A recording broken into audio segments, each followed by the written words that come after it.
Marcus Johnson pushed his worn-out cart through the marble lobby of Henderson Corporate Tower, his janitor's uniform crisp despite being secondhand.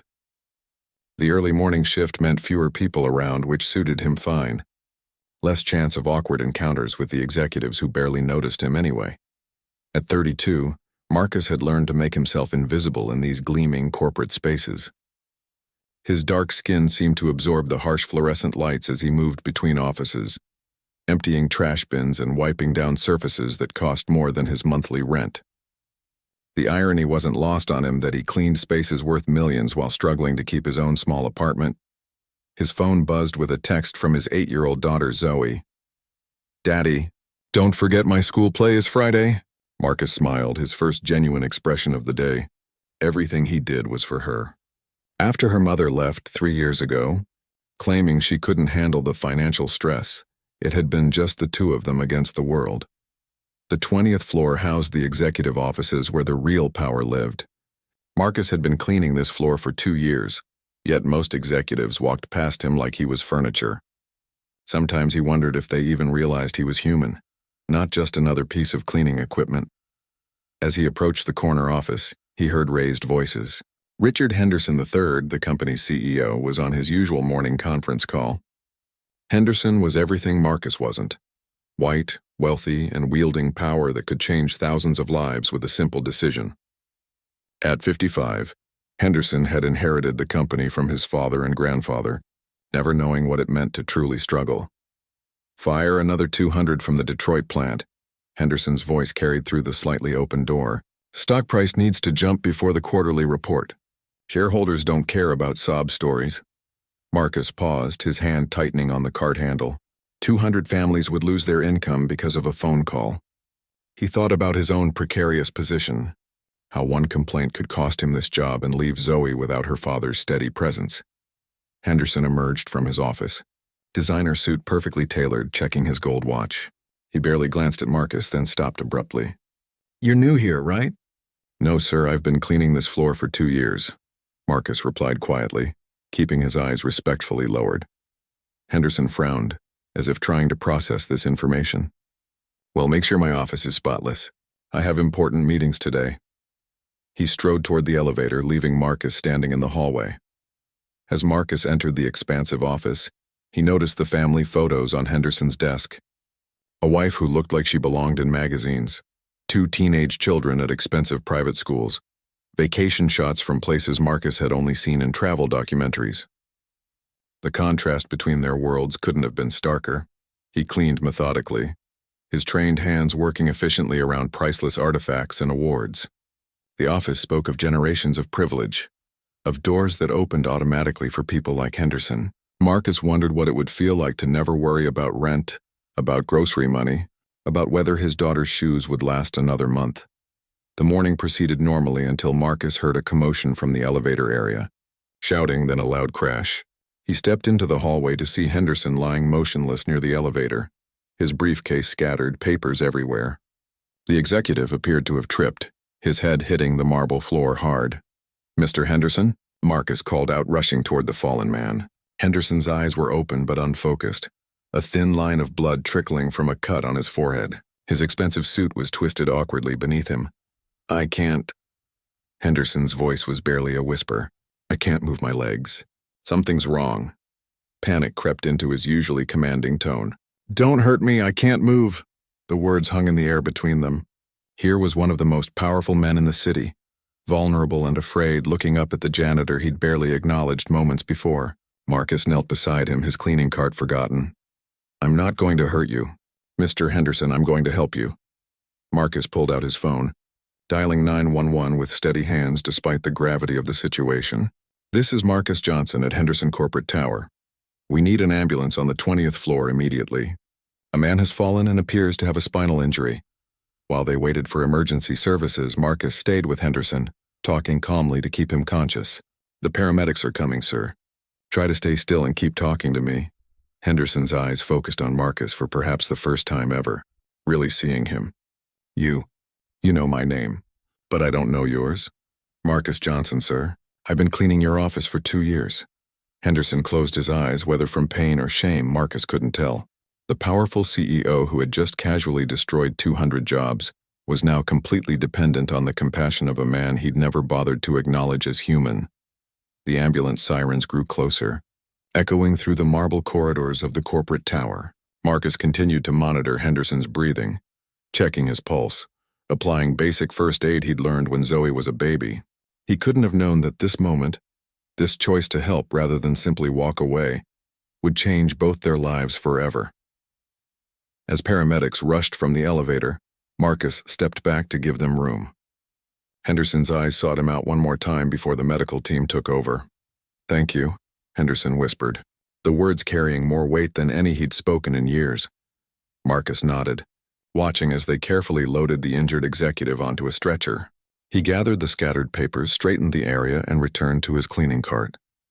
But something fundamental had shifted in that hallway. A barrier had been broken. A recognition had occurred. Neither man knew it yet, but this accident would become the catalyst for a transformation that would ripple through their lives and the lives of countless others. Sometimes the most profound changes begin with the simplest human act, choosing compassion over indifference, reaching out instead of walking away. The elevator doors closed on the paramedics and their patient, leaving Marcus alone in the pristine hallway. He resumed his cleaning duties, but his mind kept returning to the fear in Henderson's eyes. The vulnerability of a man who held so much power over others' lives, now completely powerless himself. Outside the floor-to-ceiling windows, the city continued its relentless pace, unaware that on the 20th floor of Henderson Corporate Tower, two worlds had just collided in a way that would change everything. The sterile white walls of St. Mary's Hospital felt foreign to Marcus as he stood in the visitor's lobby, still wearing his janitor uniform. He'd never expected to find himself here, certainly not to visit Richard Henderson, but something about the morning's events wouldn't let him simply go home to Zoe and pretend it never happened.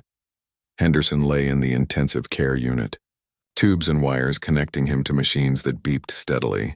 The diagnosis was severe, a compressed spinal cord that had temporarily paralyzed his legs.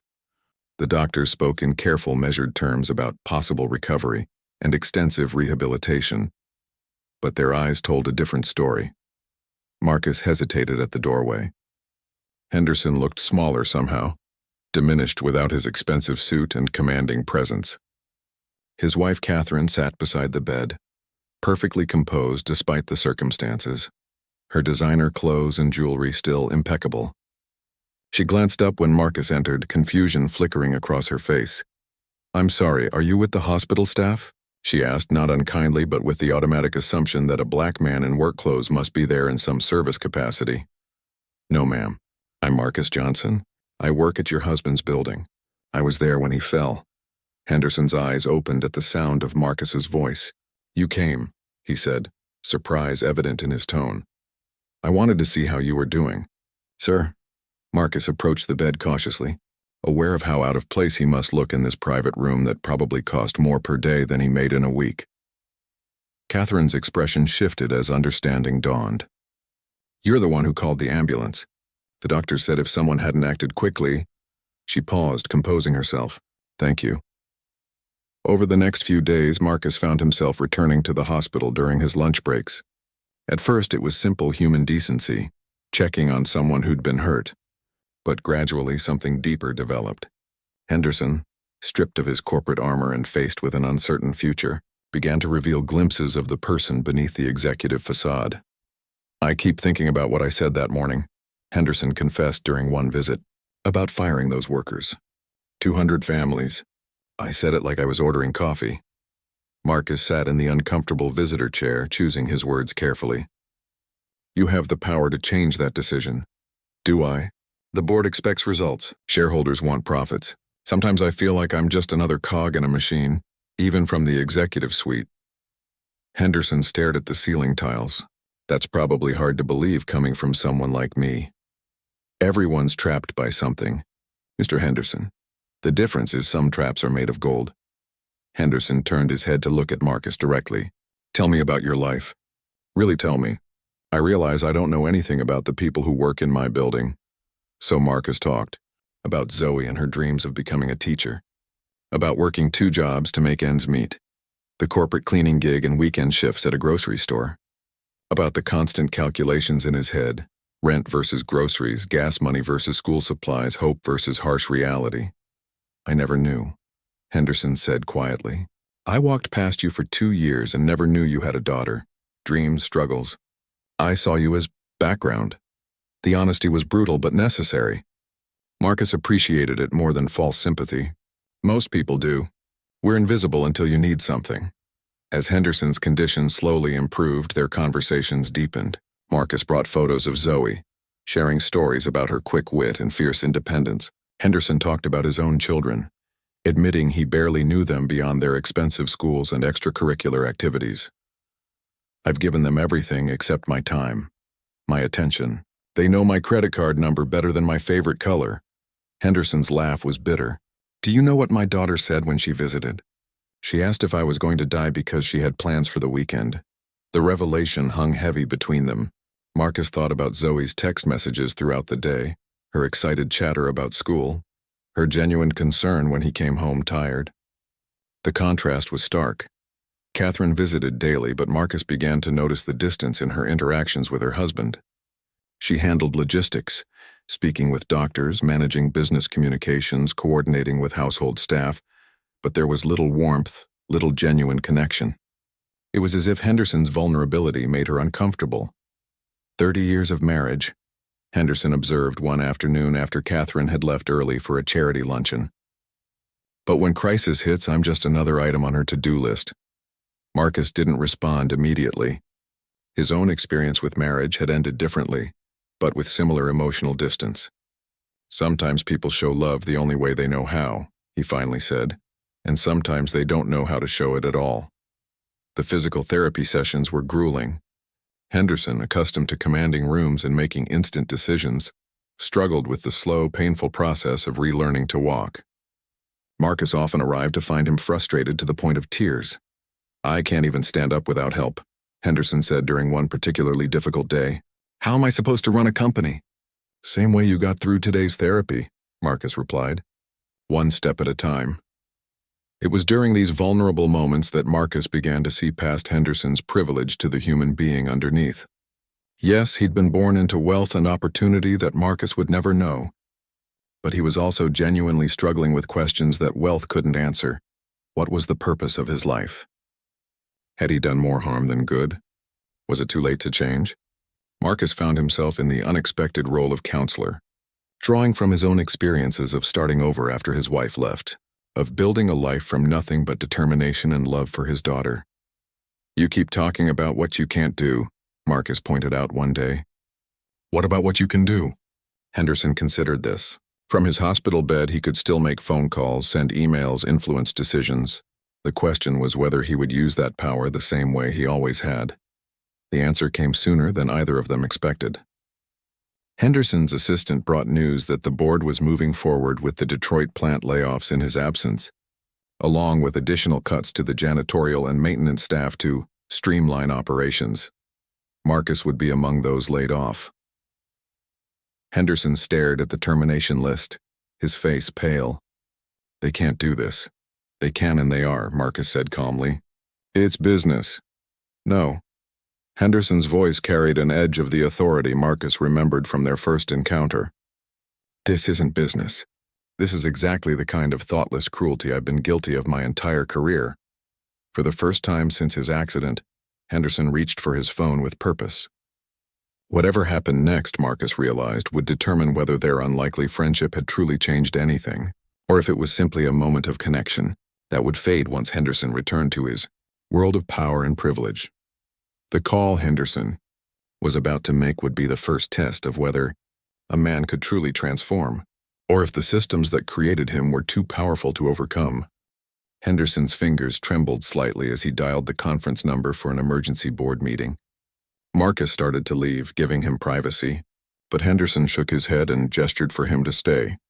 Gentlemen, I'm calling an immediate halt to all pending layoffs, Henderson announced once the board members were connected. His voice carried the authority that had commanded corporate rooms for decades, despite speaking from a hospital bed. The response was swift and hostile. Board member James Walsh, Henderson's longtime rival, spoke first. Richard, you're clearly not thinking straight. These cuts are essential for quarterly performance. The shareholders can expect responsible leadership, not slash and burn tactics. Henderson interrupted. I'm exercising my authority as CEO to cancel these layoffs effective immediately. You're in a hospital bed, Richard. Perhaps you should focus on recovery and let us handle business decisions. Margaret Chen, another board member, spoke with barely concealed condescension. Henderson's jaw tightened. I'm incapacitated, not incompetent. And I'm still the majority shareholder. Marcus watched this corporate battle unfold, fascinated despite himself. He was witnessing the kind of power struggle that determined the fate of thousands of workers, played out in cold conference room language over phone lines. The board has concerns about your judgment, Walsh continued. This accident seems to have affected your decision-making ability. Perhaps it's time to consider a temporary replacement. The threat hung in the air. Marcus could see Henderson processing the implications. His board was essentially staging a coup, using his vulnerability as justification. Then let me be very clear, Henderson said, his voice dropping to the dangerous quiet tone Marcus had heard him use with subordinates. Any board member who moves against me will find their position on this, and any other corporate board I influence permanently terminated. Test me on this. After ending the call, Henderson lay back against his pillows, exhausted. They're right about one thing. I can't run the company from a hospital bed much longer. So what's your plan? Marcus asked. Henderson smiled for the first time since the accident. I'm going to need help. Unconventional help. Over the following days, Henderson began implementing what he called his ground floor initiative. Instead of relying solely on executive reports and corporate data, he started reaching out directly to employees at every level. Marcus became his unlikely liaison, using his network of janitors, maintenance workers, and service staff to gather real information about company operations. The picture that emerged was troubling. While executives reported smooth operations and satisfied workers, the ground-level reality was different. Safety violations were routinely ignored to meet production quotas. Employee suggestions were dismissed without consideration. The gap between executive perception and worker reality was enormous. We've been making decisions based on fantasies, Henderson admitted after reviewing a particularly damning report about unsafe working conditions in the Chicago facility. How did I become so disconnected from my own company? Marcus, now spending several hours each day at the hospital, had become Henderson's informal advisor. Same way most people at the top get disconnected. You surrounded yourself with people who told you what you wanted to hear. The transformation wasn't easy or instant. Henderson's ingrained attitudes and assumptions fought against new information. During one heated discussion about worker compensation, he reverted to old arguments about market rates and profit margins. You're talking about giving janitors benefits that some college graduates don't get, Henderson argued. I'm talking about giving people enough to live on, Marcus replied firmly. You pay your executives bonuses that could fund health care for 100 families. That's different. Executive compensation is based on performance, on value creation. And who creates the value? The executives in meetings or the workers on the floor actually making your products? These conversations often grew tense, with Henderson's privileged worldview clashing against Marcus's lived experience. But unlike his previous interactions with subordinates, Henderson couldn't simply end the discussion or have Marcus removed. He was dependent on Marcus's help, his perspective, his connection to the workforce he'd never bothered to understand. The breakthrough came when Henderson's daughter Jessica visited. At 17, she was everything privilege could produce, beautiful, intelligent, and completely disconnected from consequences.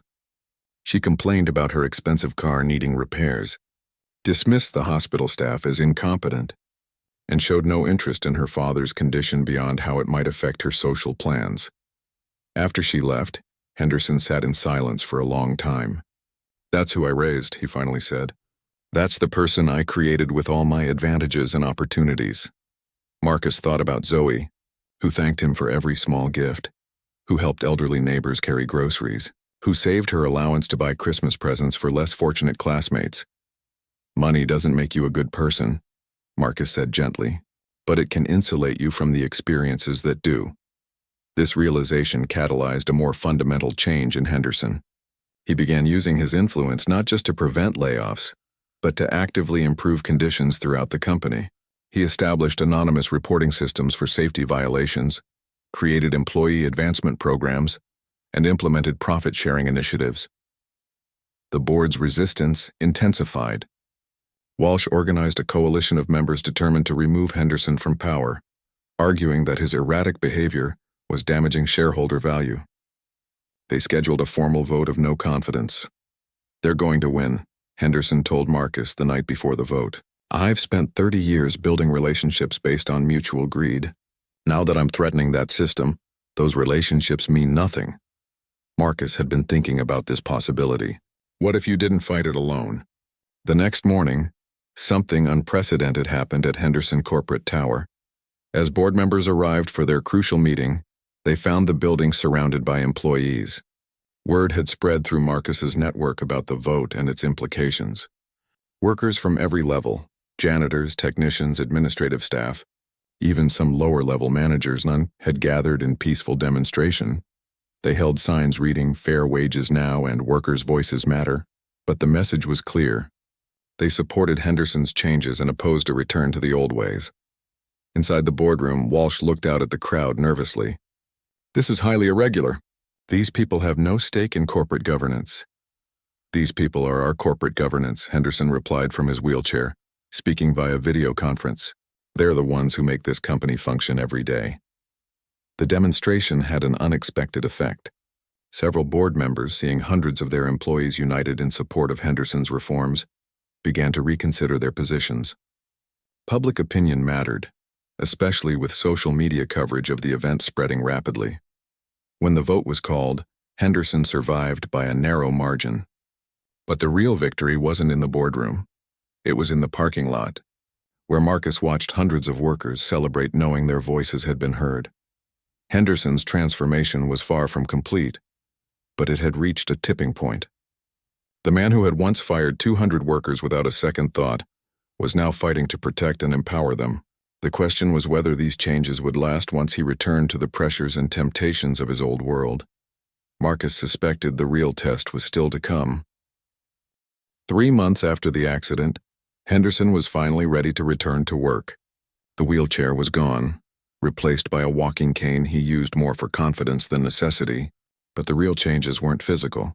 They were in how he saw the world around him. His first morning back, Henderson did something that sent ripples through the entire corporate culture.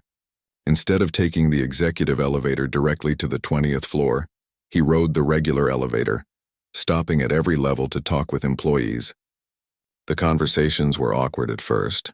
Workers weren't accustomed to personal attention from the CEO, but Henderson persisted.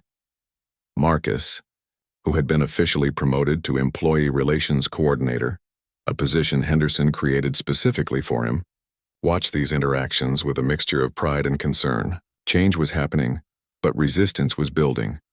"The board thinks you've lost your mind," Henderson's longtime assistant Patricia warned him after his 3rd day of floor visits. "Walsh is telling people you have brain damage from the accident." Henderson laughed, settling into his office chair that had been adjusted to accommodate his still recovering back. "Maybe I do. Maybe the part of my brain that thought people were disposable got damaged, and now I see them as human beings." The real test came when Henderson called his first company-wide meeting since the accident. The auditorium was packed with employees who had never been in the same room as their CEO. Henderson stood at the podium without notes, speaking directly to the assembled crowd. "For 30 years, I've run this company like a machine. Inputs, outputs, profit margins. I treated people like numbers on a spreadsheet because it was easier than seeing them as individuals with families, dreams, and needs." He paused, scanning the faces in the audience. "That changes today." He announced a comprehensive restructuring, not of jobs, but of priorities.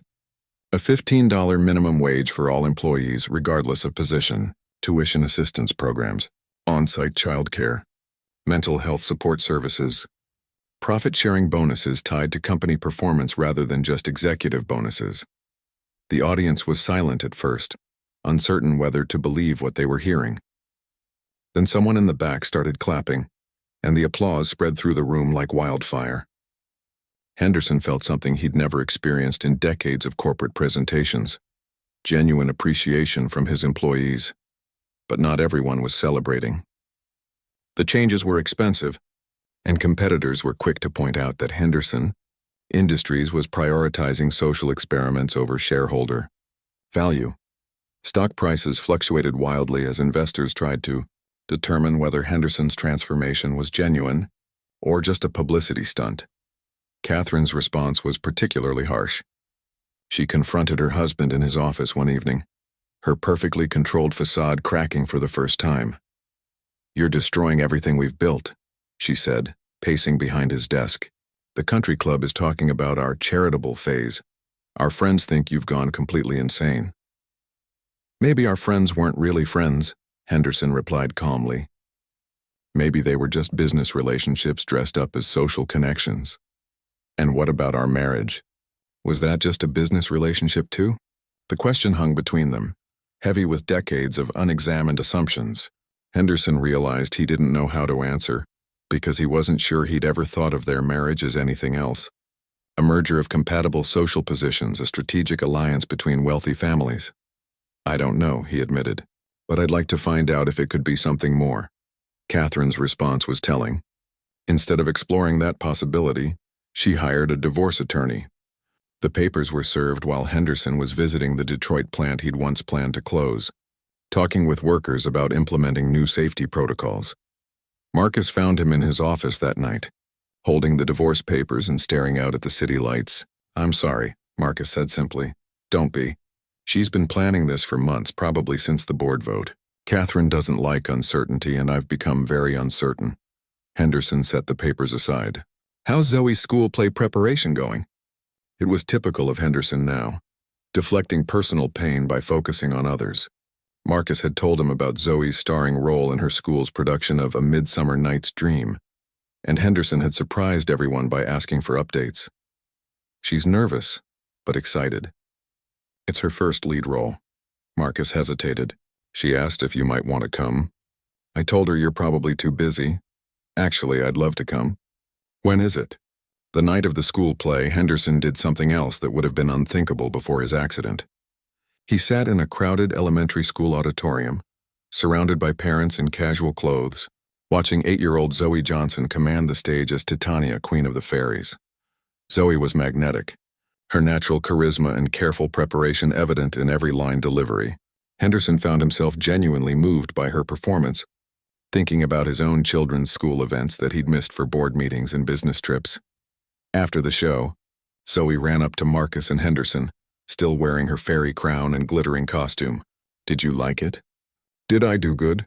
"You were magnificent," Henderson told her, kneeling to her level despite the protest from his still healing back. "You reminded me why theater exists, to help us see the world differently." Zoe beamed, then surprised both adults by hugging Henderson. "Daddy says you're helping make his work better." "Thank you for taking care of my daddy." Later, as they walked to the parking lot, Henderson reflected on the evening. "I've attended galas that cost more than this school's annual budget, but I've never enjoyed anything more than tonight." "That's because tonight was real," Marcus replied. "Everything else was just performance." Henderson's transformation was becoming more complete, but it was also creating new challenges. His children, accustomed to their father's emotional distance and financial indulgence, struggled to understand his newfound attention and expectations. His son Michael, home from college, was particularly resistant. "Dad's become some kind of social justice warrior," Michael complained to anyone who would listen. "It's embarrassing. My friends think he's lost his mind." But Henderson persisted. He began spending time with his children not as ATM machine or problem solver, but as a father trying to understand who they were becoming. The conversations were difficult, sometimes painful, as years of missed connections couldn't be bridged overnight. The business world was equally challenging to navigate. Competitors were undercutting Henderson Industries' prices, knowing that Henderson's new labor policies made their products more expensive to produce. Some clients canceled contracts, claiming they couldn't work with a company that had become unpredictable.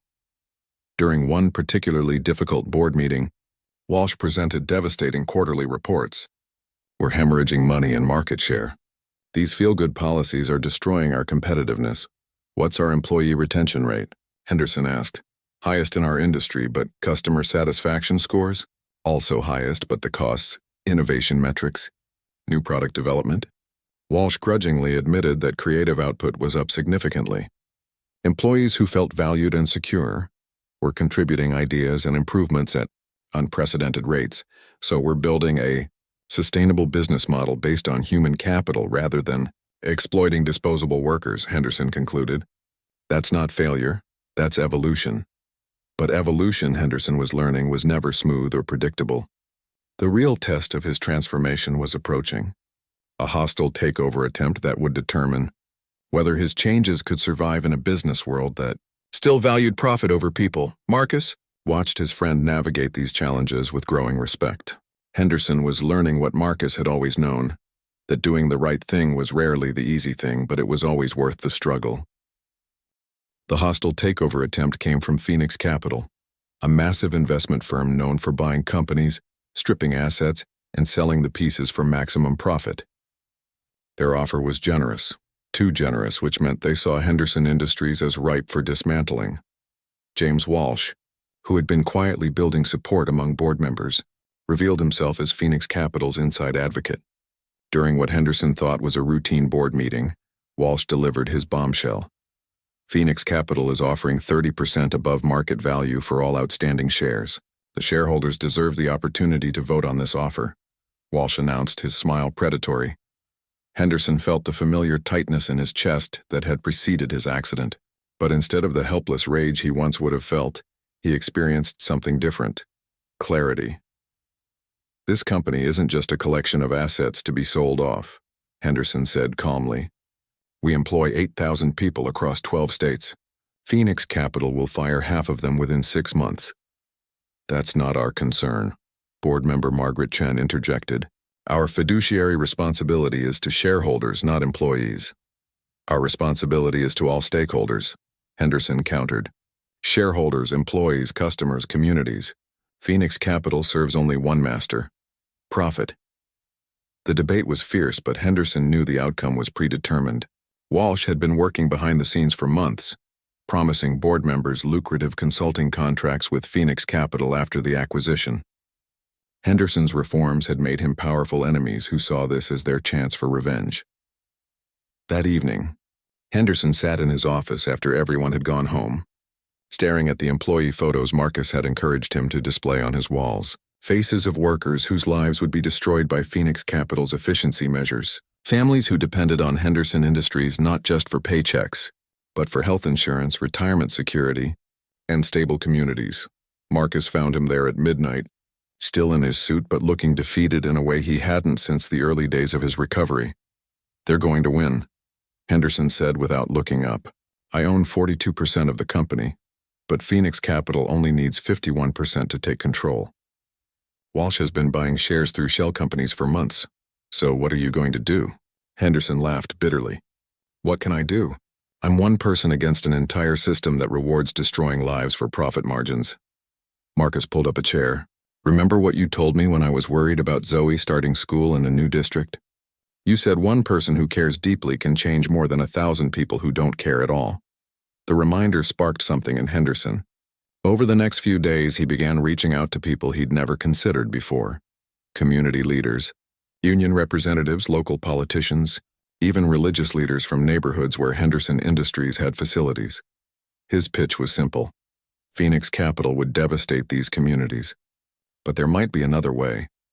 Henderson proposed something unprecedented: an employee stock ownership plan that would give workers a controlling interest in the company.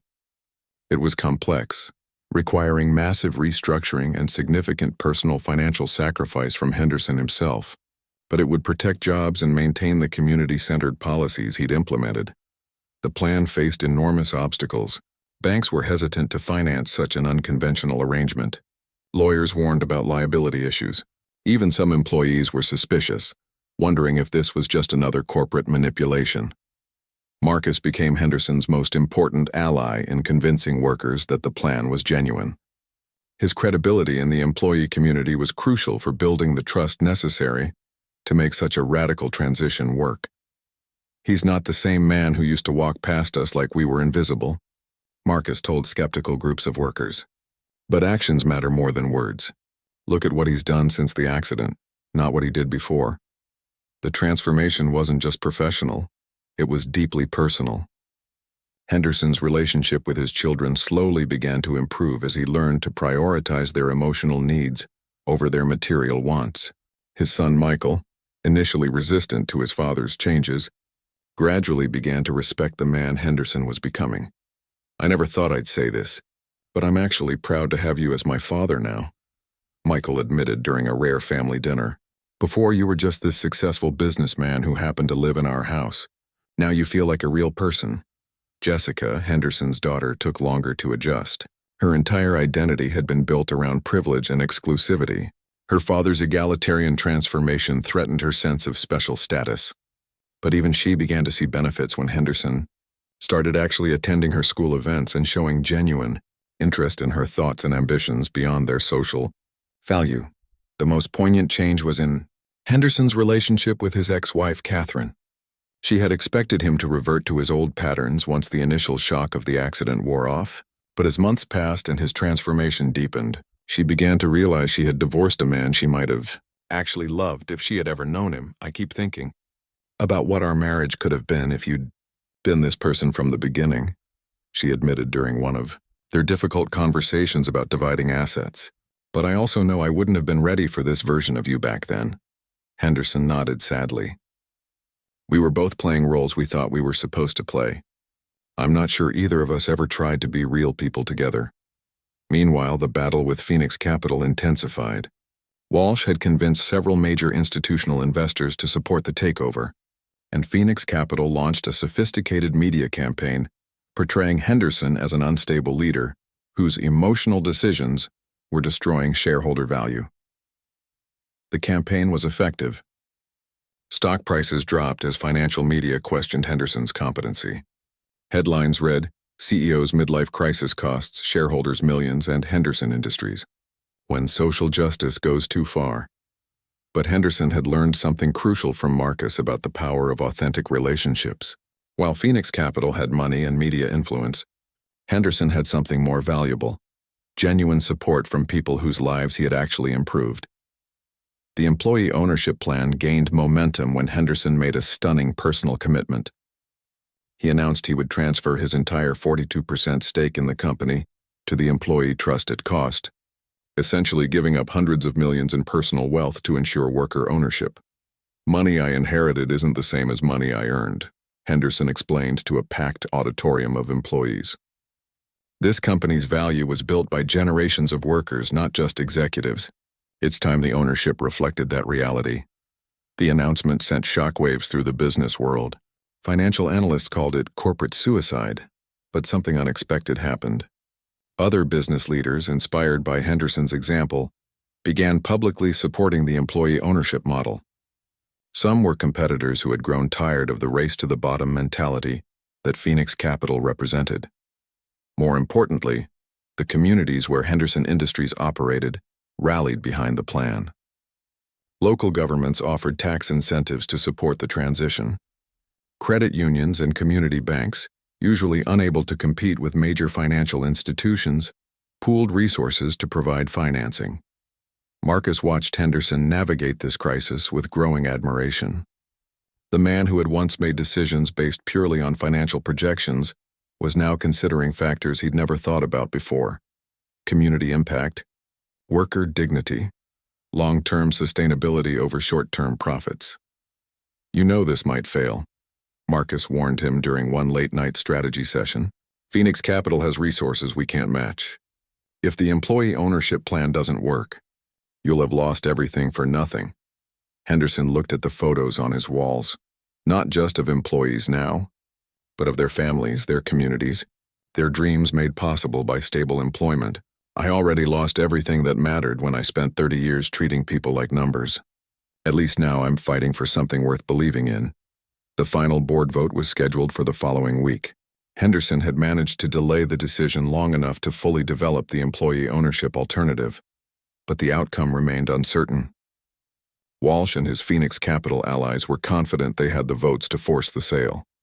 As Henderson prepared for what might be his last stand as CEO, he reflected on how dramatically his life had changed. The accident that had left him temporarily paralyzed had actually freed him from a much more serious paralysis, the inability to see beyond his own narrow world of privilege and power. Whatever happened in the boardroom, Henderson knew he had already won something more valuable than any business victory. He had discovered who he was when stripped of everything except his basic humanity. That person, it turned out, was someone worth being. The question now was whether that transformation could survive in a world that still rewarded the old Richard Henderson's approach to business and life. The answer would come down to a single vote that would determine not just the fate of Henderson Industries, but the future of 8,000 families who had dared to believe that change was possible. The morning of the crucial board vote arrived gray and drizzling, matching Henderson's mood as he prepared for what could be his final day as CEO. Outside Henderson Corporate Tower, something remarkable was happening. Employees from all 12 company locations had traveled to the headquarters, creating a peaceful but determined presence that filled the entire plaza. Marcus stood with Henderson in his office, watching the crowd below. Construction workers stood next to administrative assistants. Janitors shared umbrellas with middle managers. The diversity of the gathering reflected the company's entire workforce united for a common cause. "Look at that," Henderson said quietly. "A year ago, most of these people wouldn't have known each other existed within the same company. Now they're standing together in the rain." The employee ownership plan had evolved into something more comprehensive than anyone had initially imagined. Legal teams working around the clock had created a structure that would not only give workers controlling ownership, but also establish democratic governance systems, profit-sharing mechanisms, and community investment requirements that would anchor the company to the people and places it served. Phoenix Capital had responded predictably, increasing their offer and applying pressure through political and media channels. Walsh had orchestrated a sophisticated campaign suggesting that Henderson's mental state was compromised, that his radical experiment would bankrupt the company within 2 years. As Henderson prepared to enter the boardroom, his phone rang. It was Zoe, calling from Marcus's old phone that he'd given her for emergencies. "Mr. Henderson, my daddy said you have an important meeting today. I wanted to tell you that I'm sending you all my lucky thoughts." Her 8-year-old voice was serious and determined. "You helped my daddy, so now I'm helping you." The simple gesture nearly broke Henderson's composure. A child who had nothing was sending him her luck for a battle that would determine the fate of thousands of families she'd never met. The contrast with his own privileged upbringing couldn't have been starker. In the boardroom, tension was immediately apparent. Walsh sat confidently with his Phoenix Capital allies, certain they had the votes. Henderson took his usual seat, noting how different this room felt now. Where he once saw a command center for wielding power, he now saw a place where the lives of thousands of people would be decided by a handful of individuals who had never worked a shift on a factory floor. The presentation began with Phoenix Capital's representative, a polished woman named Diana Cross, who spoke in the clinical language of efficiency and optimization. She outlined their vision: streamlined operations, eliminated redundancies, maximized returns. The euphemisms barely concealed what Marcus had taught Henderson to see clearly. Thousands of people would lose their livelihoods to boost stock prices. When Henderson's turn came, he stood slowly, still relying occasionally on his cane but carrying himself with quiet confidence. "Board members, we're not just deciding between two financial offers today. We're choosing between two completely different visions of what a company should be." He gestured toward the windows, where the gathered employees were visible below. "Those people aren't asking for charity. They're offering to buy this company themselves, to take ownership and responsibility for its future." Henderson outlined the employee ownership structure in detail, explaining how worker ownership had succeeded in other companies, how it created long-term stability and innovation, how it strengthened communities rather than extracting wealth from them. Phoenix Capital sees this company as an asset to be maximized and disposed of. Our employees see it as their livelihood, their future, their contribution to their communities. Which vision creates more sustainable value? The debate that followed was intense. Henderson's supporters, led by board member Patricia Rodriguez, who had been quietly building support for the employee plan, argued passionately for giving workers the chance to own their workplace. Walsh's faction countered with dire predictions about declining competitiveness and unrealistic expectations. During a brief recess, Henderson stepped outside to address the assembled employees. Someone had brought a portable microphone, and his voice carried across the plaza. "Whatever happens in that boardroom, you've already accomplished something historic. You've proven that workers can unite across all the artificial divisions that usually separate us. You've shown that ordinary people can envision and fight for extraordinary change." The crowd's response was thunderous. These weren't just employees anymore. They were potential owners, stakeholders in their own futures, people who had discovered their collective power. Back in the boardroom, the vote was called. Henderson watched each board member's face as they announced their decisions. The early votes went as expected. Walsh's allies supported Phoenix Capital. Henderson's supporters backed the employee plan. The decisive vote came from Margaret Chen, who had remained uncommitted throughout the process. She was a pragmatist who typically sided with whoever presented the strongest financial case. As she prepared to speak, the room fell silent. "I've spent my career evaluating business proposals based on financial projections and risk assessments," Chen began. "But this decision requires us to consider factors that don't appear on balance sheets. Community impact, worker dignity, long-term sustainability. These have quantifiable value that traditional metrics ignore." Henderson held his breath. "I vote to accept the employee ownership proposal." The room erupted. Walsh's face turned red with anger and disbelief. Henderson felt a profound relief, but also the weight of enormous responsibility. They had won the right to try something unprecedented, but now they had to make it work. Outside, the news spread through the crowd like electricity. People who had stood in the rain for hours suddenly found energy to cheer, to embrace, to celebrate not just a victory, but a transformation. Marcus found Henderson in the chaos, and the two men shared a moment of quiet understanding. "We did it," Henderson said, still somewhat stunned. "No," Marcus replied, smiling. "Now we have to do it." This was just permission to try. The real work was about to begin. Converting from traditional corporate structure to employee ownership would require months of complex legal and financial maneuvering. There would be skeptics to convince, systems to rebuild, and a hostile business environment to navigate. But as Henderson looked out at the celebrating workers below, he felt something he'd never experienced in 30 years of corporate success. The satisfaction of knowing that whatever challenges lay ahead, they would face them together as partners, rather than as bosses and subordinates. The transformation that had begun with a simple act of human compassion in a corporate hallway was now reshaping not just individual lives, but an entire company's relationship with its workforce and community. The real test would be whether this new model could thrive in a world still dominated by the old ways of doing business. 2 years later, Henderson stood in the same plaza where employees had once gathered in the rain to fight for their future. Now it bustled with a different energy. The confident activity of worker owners who knew their voices mattered in every decision that affected their lives. The transition hadn't been smooth. Converting to employee ownership had required 18 months of complex negotiations, legal restructuring, and cultural change management. There had been moments when the entire experiment seemed on the verge of collapse.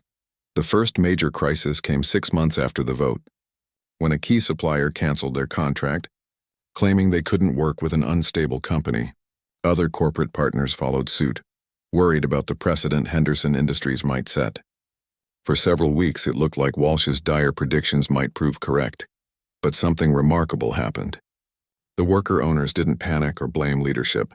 Instead, they treated the crisis as their own problem to solve. Teams formed spontaneously to identify new suppliers, develop alternative products, and find creative solutions that corporate hierarchies would never have generated. Maria Santos, a former assembly line worker who now served on the democratically elected board of directors, had led the effort to develop new supplier relationships. "When it's your company, you don't just complain about problems," she explained to a visiting journalist. "You fix them." Marcus, now officially titled Director of Workplace Democracy, had played a crucial role in navigating the cultural transformation. He helped design systems that ensured every employee had meaningful input into decisions, while maintaining the efficiency needed to compete in global markets. Democracy doesn't mean chaos, Marcus explained during one of the monthly all-hands meetings where major decisions were discussed and voted on. It means everyone has skin in the game, so everyone works harder to make good decisions. Henderson's role had evolved dramatically.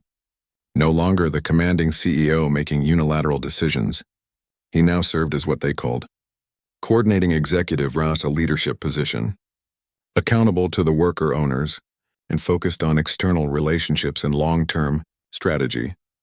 The change had been humbling but liberating. Henderson discovered that sharing power didn't diminish his effectiveness, it amplified it. When workers felt genuinely heard and valued, their commitment and creativity increased exponentially. The financial results spoke for themselves. Despite initial volatility, Henderson Industries had become more profitable, more innovative, and more stable than ever before. Worker productivity was up 30%. Customer satisfaction scores reached record highs. Employee turnover had virtually disappeared. More importantly, the ripple effects extended far beyond the company itself. The success of the employee ownership model had inspired similar transitions at other companies. Politicians began proposing legislation to support worker cooperatives. Business schools added courses on democratic workplace governance. Henderson's personal transformation continued to deepen. His relationship with his children had evolved into genuine friendship and mutual respect. Michael had joined the company after college, not as a privileged heir, but as an entry-level worker who earned advancement through contribution rather than connection.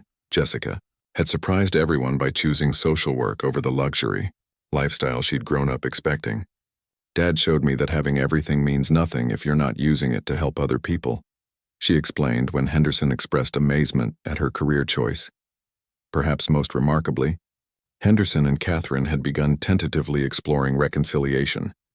Their divorce had been finalized, but their shared recognition of how much they had both changed opened possibilities neither had anticipated.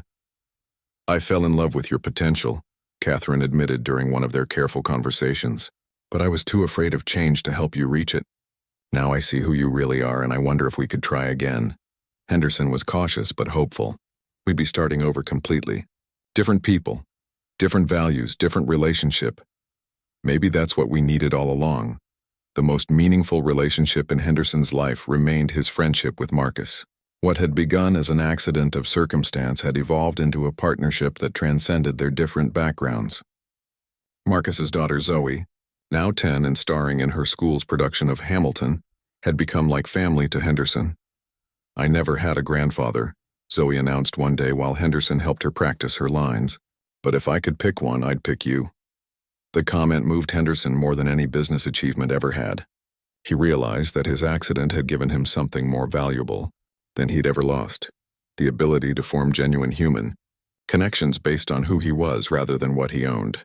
The worker ownership experiment wasn't without ongoing challenges. Competing with traditionally structured companies required constant innovation and efficiency. Some employees struggled with the responsibility that came with ownership. External pressures from competitors and politicians opposed to worker empowerment remained significant, but the foundation was solid. Henderson Industries had proven that businesses could be profitable while prioritizing worker welfare, community development, and environmental responsibility. The company had become a model for what Marcus called capitalism with conscience, market competition guided by human values rather than unconstrained greed. On this particular morning, Henderson was preparing for a different kind of meeting than any he'd attended in his previous corporate life. Representatives from companies across the country were visiting to learn about implementing worker ownership in their own organizations. Henderson would share the stage with Maria Santos, Marcus, and several other worker owners who had become recognized experts in democratic workplace governance. As he reviewed his notes, Henderson reflected on the journey that had brought him here. A man who had once measured success purely in stock prices and profit margins now found meaning in worker satisfaction surveys and community impact assessments.